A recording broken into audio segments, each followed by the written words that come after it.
Igbo class world. Now we are partner with the job in the Finland. What are we going to do? What is the first step? The first step is to acquire Kia certificate. You get to train yourself very well to know the job because you are going to interview. You are no longer in Nigeria. So if you are sending any telephone number, make sure you add country code. No matter anywhere you are, you can still join because we are going to train you on online. After training you online on Zoom, then we are going to send you in the hospital to make placement there so that you will master what you have learned in the theory and you will practice it practically by your hand. Then you have mastered the job. My brothers and sisters, so we have gone nuclear. We have gone where you don't expect that we're going to reach in the 10 years to come. We have climbed there. We have elevated ourselves. Igbo class world, bringing to you all you need to know about traveling. Now we got the job in our hands, but you have to be competent. Competent is the key. You cannot go to job or say I need job without having the certificate, having the credential, having the important documents. What is the next step?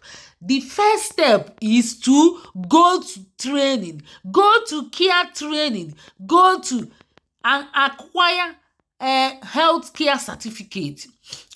Call it any name you like. You can call it healthcare assistant. You can call it support worker. You can call it caregiver. You can call it any name you like. Mind you that UK is not recruiting caregiver anymore. They are not recruiting carers or call it a healthcare assistant. They are now recruiting senior healthcare assistant. Senior.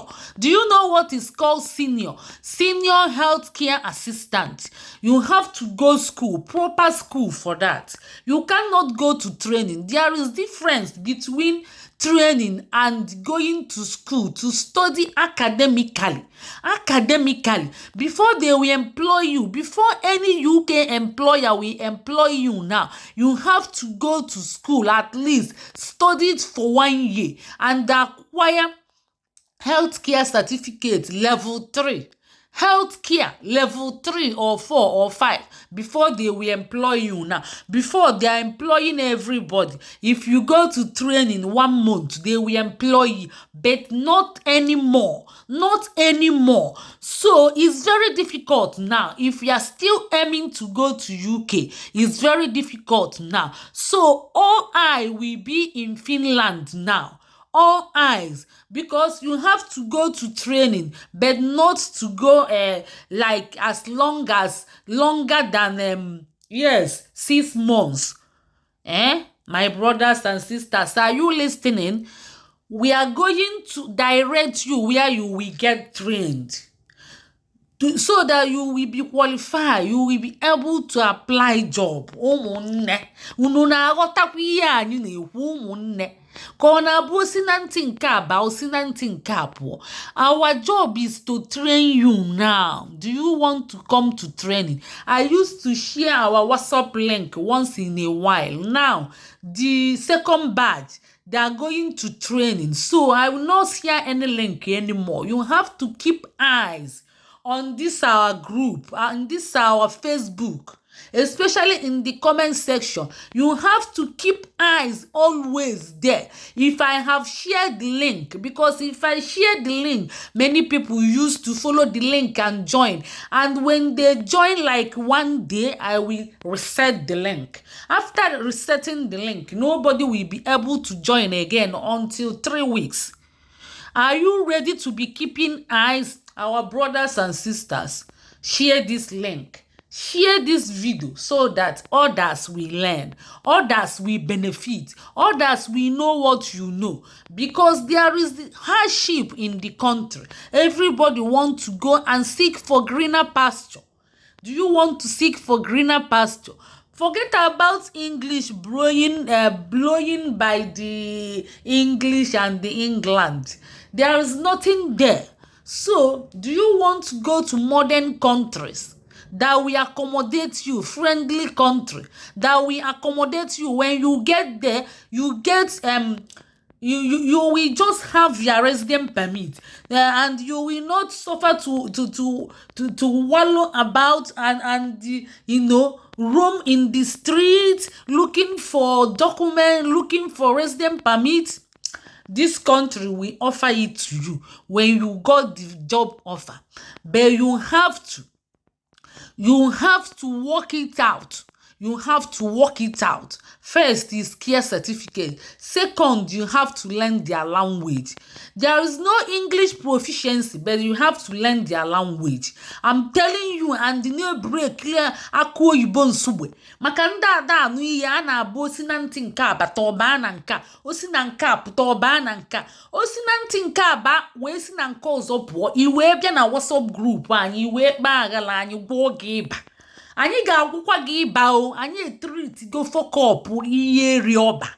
Nya bụ iti bọlịbọ nke ahụ, anyị etinye gị ebe o bilọngụ maka obi iti mpataka. Ọjọọ bịa na WhatsApp group anyị wee na-enye anyị nsogbu na nkịtị. Onwekwa ihe anyị meli. Na anyị bịa ka anyị mee ihe ụmụ nwanne, ka anyị nyere ụmụ Igbo aka. Ndị ma nke ekwe na-akụ bịa na-akọwacha ụmụ ihe. Ọ bịa nnọọ nyụsie nsi ụzọ, nyụnye nsị na akwụ ya. Ịma na ihe eri ọba bịa wee yie akwa, wee tụwa akwa ahụ oyi, wee na-aṅụ ya. Nya bụ oyichela akwa wee tụwa akwa oyiri, wee na-aṅụkwa akwa oyiri. Ụmụnne, ọ bụ alụ. Ọ bụ alụ na ọkụkọ yiri akwa tụpịa akwa ya welie na-aṅụ. O nwere ka ọ dị. Ọ bụ mmadụ ili anụ onwe ya. Nya bụ ọbịa na-emebichi ihe, mana anyị triti go fọkọpụ ya maka ofe ọkụgo ọpụ. Ọ bụ onye fọ. Nya bụ ịbụrụ onye fọ, ịbata na WhatsApp anyị ga-agwọ gị ịba, anyị ga-elesikwa gị nje afịa. Nya bụ ịbụrụ onye fọ, ịbatana na WhatsApp anyị maka ụzọ agara. Ụzọ aga akwa na WhatsApp anyị na-agwakwa gị nke bụ eziokwu maka anyị ga-efishikwa gị out, tinye gị ebe ị belong, and ị ga-crash kwa. Ị ga-crash ihe rioba, ọ crash gokwe, ọ crash gokwe. Jekwe jụọ ese, jee jụọ nnukwute ese. Anyị bụzi patina. Ọkwụnụ na-asị ha Igbo tiki nka, Igbo tiki nka, kedu ebe o jikwa Igbo eji? Anyị ewegolie wee luo UK, welie luo Finland, wee nwee patina with many companies now. Anyị nwee patina with many companies. Anyị nwee patina with Hill Villa. Anyị nwee patina with Utopian. Anyị nwee patina with Finland. Anyị enweghị. Ọ bụ anyị nwelie. Ọ bụ anyị nwelie. Ọ bụ anyị n'aka kịta. Ọ bụ anyị n'aka na anyị ga-enye gị ọlụ. Ịmara ma ikwelu akụzielu gị ụzọ ihe ị ga-eme wee nweli nya bụ ọlụ. Ọ bụrụ ihe niile ka a ga-emecheli gị. Ọ bịa bụ sponsorship. Ịma na iluo na Finland ya, ma ị nwetacha dia ọfa, iluo ofe abịa buru gị n'airport nye gị ụlọ. Kedu ebe a na-eme ya? Anaghị eme ya na UK. Ọ bụ igulu 15 mmiri itinye employer. Ị ga-akwụkwọ ụgwọ tiketi gị, ị ga-akwụ ụgwọ ihe niile, and meanwhile ị ga-ejegodi 1 GLO certificate ga-eligodi gị about 1 million naira. Maka ị na-achọ certificate, ị ga-enwe English proficiency. Ọ bụrụ ego ka iji ga-eme, ị ga-enwe NARIC conversion ego kwe 250,000 naira. Ị ga-enwe n'ihe iyara enwe, ị ga-agba aka je na-ejide ihe na-ata alụ. Ịma na nji iwe mechie WhatsApp, mana anyị emego obi nwanne kwa maka iwe nwanne ada elu n'ọkpụkpụ. Anyị emegegokwu ya ọzọ, anyị emege gị ọzọ, mana ọ dịrọ m ka mma share link ọzọ. Ọ dịrọ m ka mma share link. Ọ dị m ka link ga-adịzi ka ọ dịba mgbe emechara, ka enyegodi link time wee share kwụ ya ọzọ. Nya bụ ụmụnne, share na link ya na anyị enwego patina.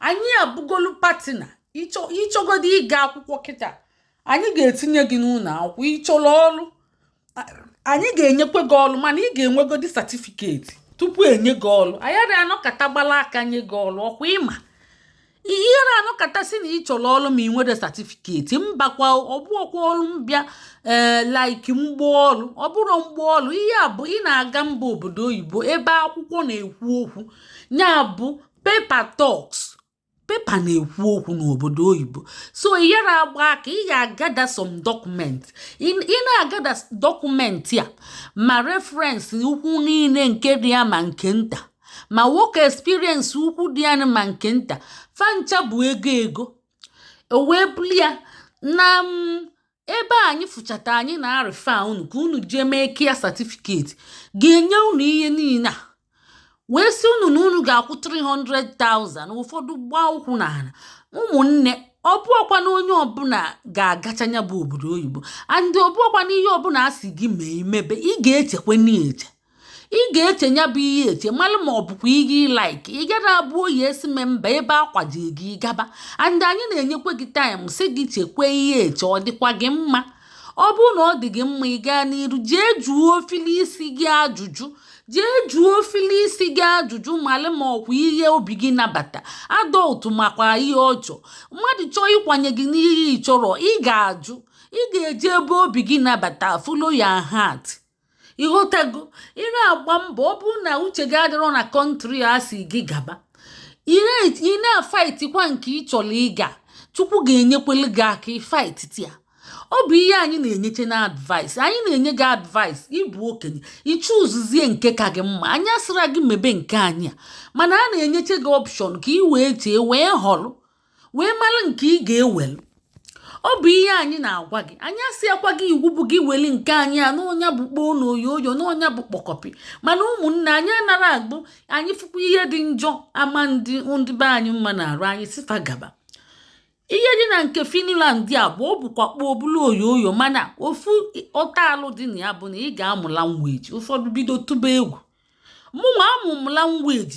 na ejima amụmụ Dutch mmụta Dutch bụ language tara akpụ ọ bụ Dutchland ka m bibu before m bịaba Eliza tupu enye gị their passport bụ first class passport in the whole world mbụ na Dutchland ọ bụ first class passport ị ga-eji eto around the world without visa ị ga-eji nwunye mana fayara enye gị at platter of gold aya asị gị mụọ language amụkwa m ya achị m ụmụaka ịnọ jee mụọ ya ofiere alụ mmụta ya enyefa mbụ their nationality ya ka njikịta azọgbu ana ụmụnne ebe so m kịta mgbalụ paspọtụ ngaba mgbalị ka ihe a na-akpọ dị ya tiketi ọ bụ visa free to any part of the western world unu na-aghọta ya ụmụnne so ị chọrọ ịga obodo oyibo beti ị chọrọ ịgba aka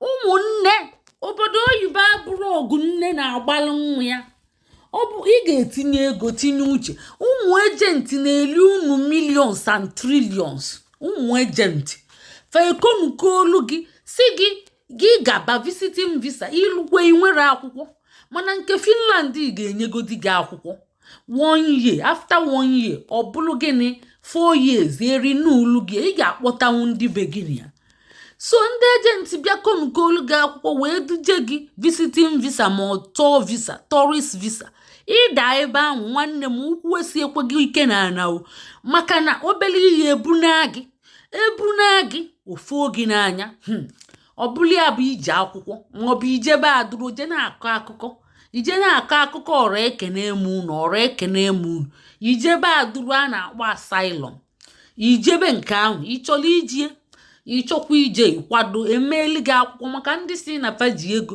n'ọka ịchịkọ olufe akwụkwọ meeli gị matakwa na visiting visa na-ele isi na abụọ ọ dịrọ 100% na ị ga-enweta inwe ike ọkwa ịma ihe visiting visa na-eme ọ bụ student visa bụ 100% ma ọ bụ work visa as long as an employer nye gị course ọ bụ 100% na ị ga-elu ebe ahụ ụmụnne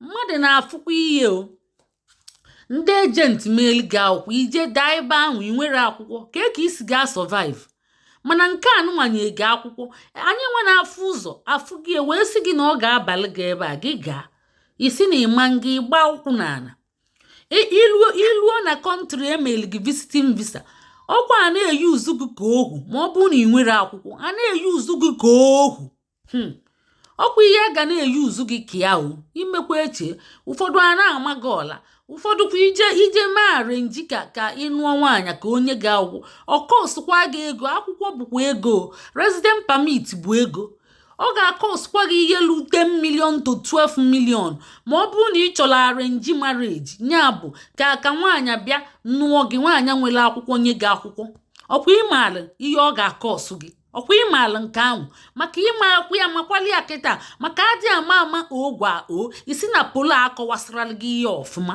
ngwanụ ka ọ dị na ụmụnne